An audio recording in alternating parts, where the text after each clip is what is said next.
I actually made a B-roll in 30 frames per second, slowed down on a 24 frames per second timeline.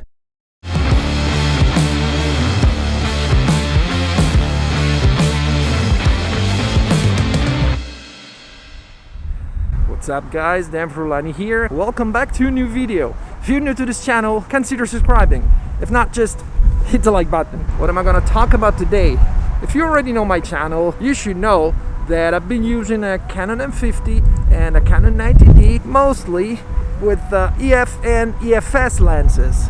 So when I bought my Canon EOS R, I have been using these lenses besides the native RF 35mm for the Canon EOS R. They work fine, they're alright, but there is one problem, that when you use EFS lenses with the adapter on the Canon EOS R, you can't shoot slow motion, because for some reasons the option to select either 120 or 60 frames per second is disabled.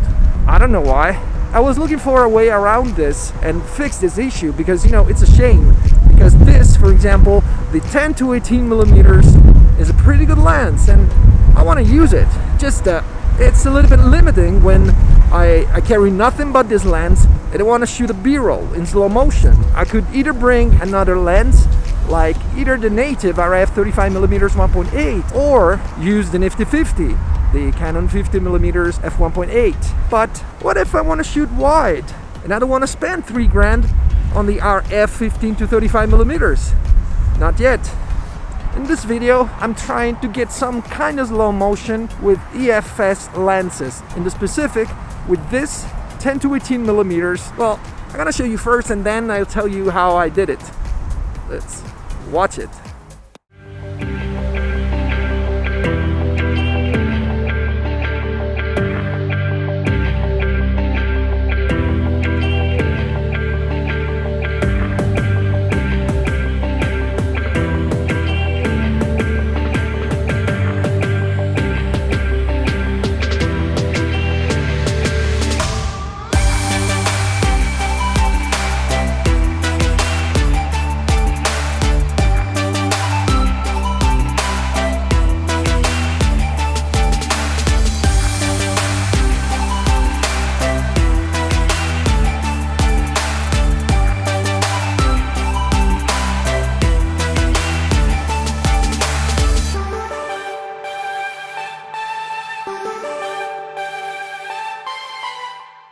So what do you think about it? Leave a comment down below and just let me know. Hit the like button and subscribe if you aren't already. Don't forget to check the links in the description to see all my gear and stuff.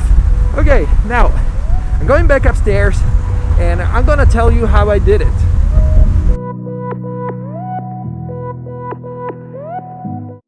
Back home. So I carried with me nothing but my Canon EOS R with the Canon EFS 10 to 18mm, and as I already told you, with the Canon EOS R, when you attach to it any EFS lens, you lose the ability to shoot in slow motion. Let me rephrase here. You lose the ability to shoot in 60 and 120 frames per second at any resolution. So how did I do that slow motion? Well, 30 frames per second. I know it sounds weird, but that's what I did. I shot the footage in 30 frames per second and I put it in my computer on the software DaVinci Resolve on a 24 frames per second timeline. But let me show it to you.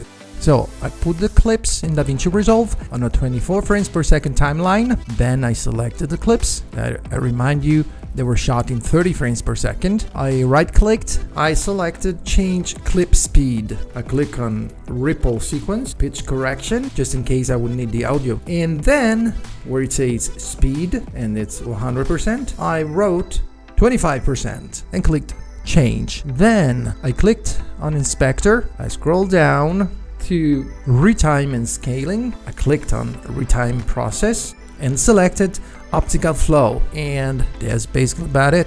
That's how I got the B-roll you just seen that was shot in 30 frames per second and then Resolve works some magic just with a few clicks.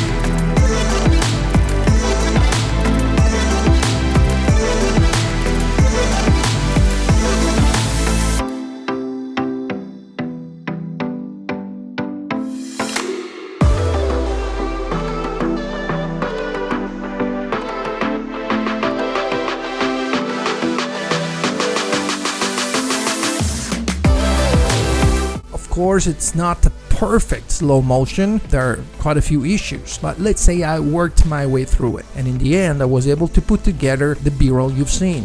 I'm not saying that this is the ultimate solution to get some awesome slow motion, but I don't think it's bad, and I'll keep working on it. I'll keep experimenting. Can you do this trick for your professional videos?